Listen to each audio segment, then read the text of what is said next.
Each year, thousands of Western New Yorkers light up the night to support and celebrate lives touched by cancer. The annual Light the Night Walk helps the Leukemia and Lymphoma Society fund important research projects here in our region and also provide vital services to more than 5,000 local patients. Right now, we are honored to be joined by Leukemia and Lymphoma Society Executive Director Nancy Hales, as well as one of the members of the top fundraising team from last year's event, and that's Krista Gentino. Now, Krista, I want to make sure that we start with you because by now our viewers have probably seen you in the commercials for this event with Diana Fairbanks. You do a great job in those, but they don't know your whole story. So tell us everything that you've been through. It's really incredible. 2 years ago, in February of 2011, I was diagnosed with AML leukemia.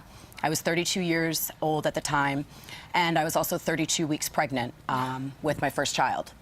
So I'd been having all of the regular tests done as needed to be done for my pregnancy, and I went in for a regular checkup and found out that I'd lost my baby.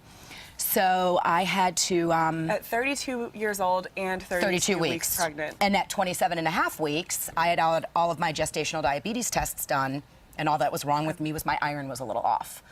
So, and I hadn't been feeling good, but nobody knew the depths of it. I went to the hospital to deliver, and I found out that I had leukemia through process of blood work and everything. And after that, through the grace of God, I had some contacts at Roswell. I was able to get into Roswell immediately, and I delivered.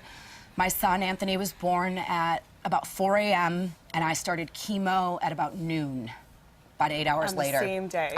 It started on the 23rd.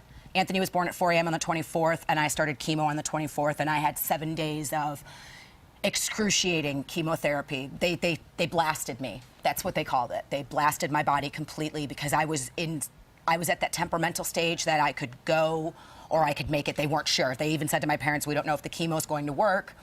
The only way for I have less than a 1% chance of it coming back was with a bone marrow transplant after 5 years of having the transplant. So I had a transplant in June of 2011, and I've been in remission since. And now you're healthy, and you lead one of these teams that walks. We're so happy to have you here involved in this. News 4 is happy to be a partner with you in the Light the Night Walk. Thank you. You were one of the top fundraising teams last year. You're a spokesman for the event along with Diana Fairbanks, who's one of our MCs for this year. Nancy, tell us where and when people can do this, but also where the proceeds go to. Absolutely. Thank you so much for having us here today. Our Light the Night Walk will take place this Friday, September 27th at Delaware Park. The walk actually begins at 7:30. You can register from 5 o'clock on.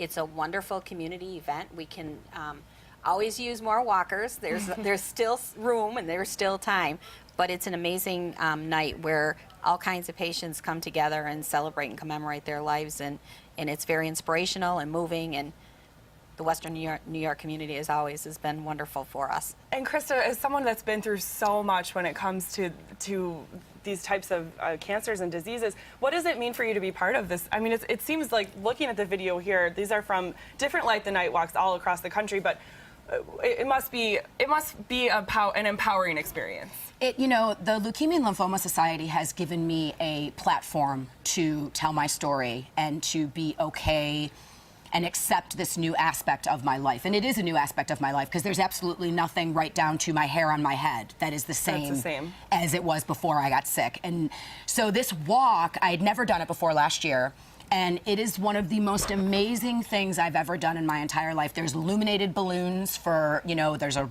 red balloon for a gold balloon for a survivor, a red balloon for someone, a white balloon, white balloon survivor, gold balloon is in memory of someone, and a red balloon is for all the other walkers. I got it. But it's just, and they're all lit up around Delaware Park, and there's a couple thousand people. There's music, there's food. I think it's one of the best events that a society puts on. Obviously, I'm biased, but in my opinion, it's hands down one of the best. Well, thank you both so much for being here today. Again, the event is this Friday night in Delaware Park. That's the September 27th. It was such an honor to have you here again and to meet both of you. If you're interested in learning more, you can just visit www.lls.org. Still ahead, we'll learn about how filling plates around Western New York is getting better with Meals on Wheels, and it's not a party without our friends from KCU there. Karina will have her perfect beer tasting party that you can throw at home.